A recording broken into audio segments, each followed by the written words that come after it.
Hello guys, as you remember I wanted a very gothic, messy, unkempt, wild garden, a dense one possibly. However, that did not work out due to many reasons, but one of the main reasons is due to raccoons and possums. As you remember, back back in the garden I had this hedge. It was rampantly growing, and I had this pomegranate tree also.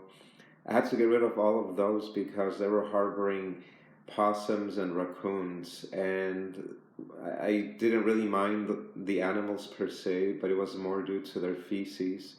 They were crapping all over the garden. I'm not sure if they were doing that to other yards in the neighborhood, but they were definitely doing that to mine. And I did some research about raccoon and possum feces, and that can become very dangerous. It's very unhealthy. And in another video, I'm going to let you know how I'm coexisting with possums at least. Ever since I got rid of the hedge and the pomegranate tree, I really don't see any more raccoons. Honestly, I remember seeing them only on two occasions, and I just remember them being really fat, muscular, and quite fast, and they just really creep me out. I know a lot of people think they're cute, but I don't like them at all. It's not a good idea to have them in your garden because first of all, they'll poop, and second of all, if you have children and pets, they can potentially attack them and really cause some serious injuries. They carry diseases, and they can also kill your chicken if you have them in your backyard. They're just not good to have around. So you should definitely look up raccoon poops. I've done a lot of research. So back then when I had that hedge, I would see a lot of poop just around that area, and I would always have to clean it up.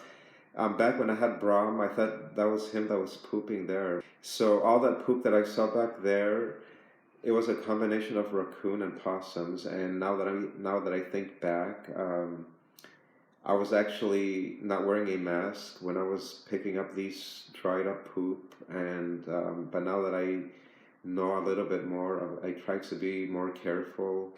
Also, I had to get rid of a loquat tree because that thing was giving a lot of fruit, and that was feeding a lot of possums and possibly raccoons and even rats.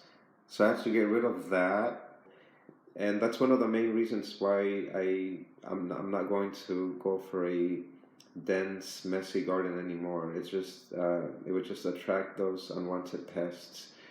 And also, I've been doing a lot of thinking and how much work do I want to put into this garden. Frankly, I don't have a lot of time.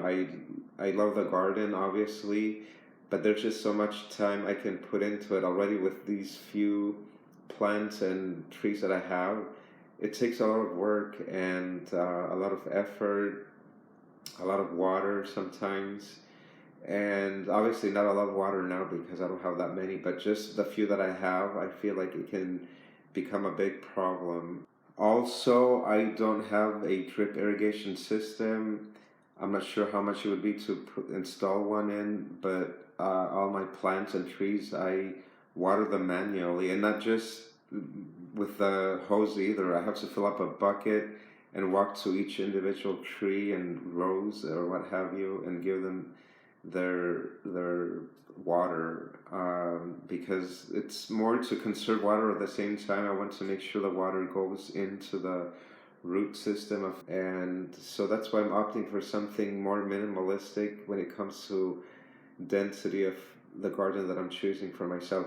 So instead of having that initial Gothic garden that I wanted, I'm going to opt for a cemetery garden from now on. Most of us have, well, I think all of us have gone to a cemetery, and if you've been there, you've seen that they have a lot of statues and tombstones. And it depends too, because some of them are really densely grown with vegetation, plants, and trees, and they're really beautiful. So maybe I want something like that. I want a graveyard garden, and I'm going to be introducing a lot of statues into my garden. I think I need at least 3 or 2 more statues, big ones hopefully, And instead of me shoving or placing statues between dense shrubbery, I'm going to be embellishing the statues with uh, plants. I think the statues will be the focal point. I've always been a fan of statues. I love statues, especially old looking ones.